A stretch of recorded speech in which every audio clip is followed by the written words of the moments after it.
Nakagawa pala ako ng 8 ganito. Ito yung pinakamaliit na bote. Binenta ko siya ng 100 ang isa. Ito maliit na bote. Baka magulat kayo, bakit ang mahal? Kasi wala siyang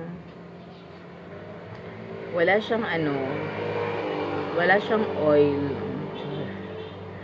Pero nung pinrito ko, may oil. Pero nung pinagiling ko to, wala na siyang oil. Nakagawa ko nito ng... Ilan ba to?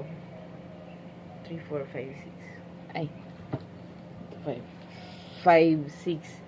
6 na ganito nagawa ko kasi yung iba kakainin ng anak ko. Pero dapat ang magawa nito ay 8 bote. Sa 2 kilo, 8 bote dapat ang magawa. Dahil gusto ng anak ko to, kapalaman niya sa tinapay, kaya rin ako gumawa. Dahil gusto niya bumili ng peanut butter sa labas. Sabi ko, ako na lang gagawa pag may time ako. Plus, kailangan sa kare-kare. Ito.